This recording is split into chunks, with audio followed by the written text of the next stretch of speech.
This is a lecture from OpenTuition. Requirement 3 refers us to a brainstorming meeting, whose results is one of the exhibits here. And we are to prepare a set of briefing notes. So that will be headed up briefing note to the finance director and so on. Paragraphs, numbered paragraphs, which evaluate the extent to which criteria for achieving performance excellence are being met by adults, using the findings of the brainstorming meeting. Professional marks are to be for evaluation skills, using professional judgment to appraise objectively the findings and opinions of the directors. So evaluation, again, yes, no, plus, minus, success, failure, good things, bad things, usually the two-handed type argument. And then, to my mind, slightly sneakily, at the very bottom of the Exhibit 6, it says here, meeting note, during the meeting the directors used the Baldrige model, and misspelt actually in the exam paper, there's no D in Baldrige, as a framework to assess adults' approach to performance excellence. And frankly, if you don't know what that model is, you will find it pretty difficult maybe to score particularly well in this question. And so we've had in this paper, specific bits of knowledge or technique. Very specifically, we had to do key factor analysis.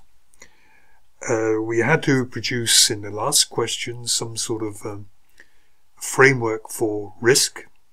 And we use a TARA, we suggested a TARA framework, where you put on the impact of the risk and the likelihood of the risk.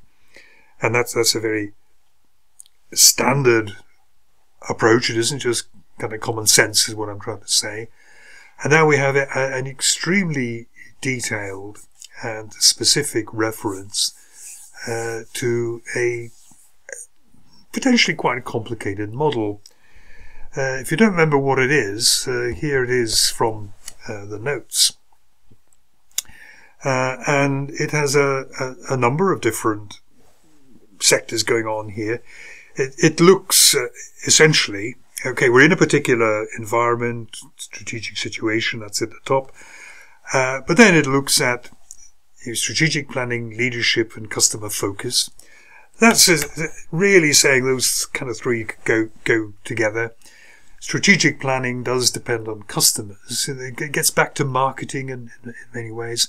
There's no point in making a strategic plan without reference to your market and your customers. We make money by serving those.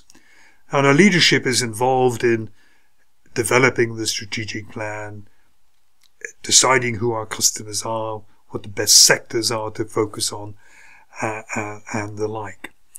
And then, more kind of putting that into effect, we have to workforce, we have to make sure we have the right people, the right skills, and we have to have operations set up maybe with sufficient efficiency using automated machinery, making sure that we quality control so we can be producing consistently good goods. And these will essentially feed into results. So efficient operations, well-trained workforce is going to be feeding into getting good results coming out.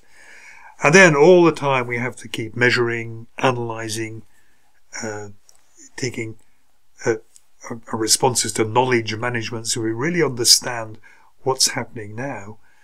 And also we'll be thinking what's going to be happening in the future, because this measurement analysis, knowledge management will also feed back into strategic planning and so on to keep ourselves doing well in the long term. We want sustainable success, and that's what should be coming through the Baldrige model. Now, if you, what do we say? So if we look here at the exhibit, it's got a number of these elements on it. For example, it has top left here, engagement with customers, and of course we have got on this here, customer focus, so they match quite well. It says here that what we do at the moment is regular email and promotional offers. We do customer surveys, the staff training and customer engagement. This is in the shops of the company. And we make sure there's a variety of products to suit all ranges. That's part of the marketing, producing the right products and so on there. And you could argue that maybe they're doing quite well on that customer focus. They are doing these customer surveys. We might come back and say, well, maybe they could do a little bit more on the internet. I mean, it's common now. If you go to something like Amazon, you can always take Amazon as a very good example of a fantastically successful internet company. You have an account, and of course they remember what you've bought. And you know, when you go on again, they can, would you like to order the same? They can bring up other products which they recommend and so on. There's maybe a little bit more to be doing on that through internet sales, which we could say, you know, don't be too self-satisfied with what you're doing already. We want to send out emails. We want them to be focused emails. We maybe make special offers to people to whom we know are particularly fond of particular boxes of chocolates or whatever's going on. So in evaluation, you want to have the pluses and minuses. Now, although we've got 1, 2, 3, 4, 5, although we've got 5 elements going around this, there's a couple of them which don't map.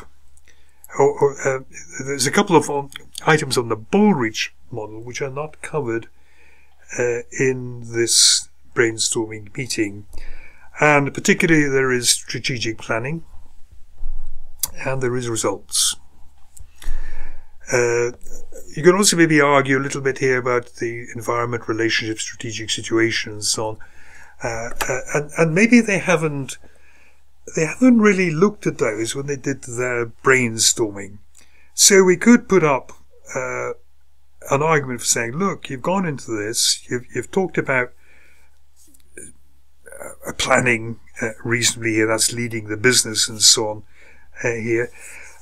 We have mission and aims regularly reviewed as covered there, but we could put up maybe a little bit of criticism about their brainstorming by saying maybe you haven't looked at longer term what's happening sales of confectionery.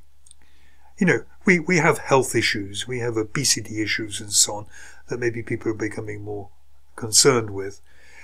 We haven't maybe looked enough at the potential impact of scandals arising from child labour. That's a kind of strategic situation. We haven't looked maybe enough at what our competitors are doing, where you could even say we haven't maybe looked enough at the potential effects of global warming or people's concerns with tropical forests being cut down to make way for production of chocolate. So they haven't looked at that very much. They haven't looked at the longer term strategic planning maybe in enough detail. So that was one that was missing. They looked at leadership. That's okay. But the strategic planning they haven't really looked at enough. And of course these go together pretty well. And they haven't considered results in this. And you could argue that maybe they haven't set out in sufficient details objectives for the next 5 years. It's all very well knowing we have this grand strategic plan of going online, of refurbishing our shops and so on. But really, it'd be quite nice if they said out, this is what we think our sales are going to be in a year, 2 years, 3 years, 4 years, 5 years. This is what we think our profits are going to be. This is the number of new products which we think we are going to be launching. This is the ratio between sales via shops, our shops, sales by our retail partners, sales via the internet, and so on there. If you don't set up objectives, budgets if you like, strategic aims which have been brought down into numbers, measurable, think of what we're looking at in objectives. They have to be time limited, they have to be measurable, they have to be reasonable, and achievable, if you like, these so-called SMART objectives. If you haven't done that, then this whole brainstorming exercise can be just a lot of hot air. We've done it, but no targets have been set, so what is the incentive to actually achieve any of this? And it's not maybe just results. We could say, maybe we ought to set other targets for each of these. If we think our training isn't enough, or if we think that training is important, then we ought to be setting objectives for the number of people going on courses as well. We ought to be maybe thinking of objectives of trying to get even unit cost down, getting the time to reduction down, and so on. By and large, nothing happens in any sort of strategic management scenario unless you measure it. It almost gets back. If you want to be excellent here, and this question 3, requirement 3, which we're looking at in this, is achieving performance excellence. You are not going to achieve performance excellence unless you measure parameters which we think are needed for performance excellence. And I think one could put considerable criticism down for not measuring enough, as well as the 2 elements which have been left out. No appeal to results at all, nothing to do with strategic planning. They were picked up in a model answer. And I would also say, nothing in here maybe about sufficient look out at what's happening in the environment and so on, although I will admit that these two are very, very, very closely allied. But if you didn't know what the Baldrige model was, you could still do a little bit from what was set out in that exhibit 6, but I think it's quite a bit harder, and they did mention Baldrige.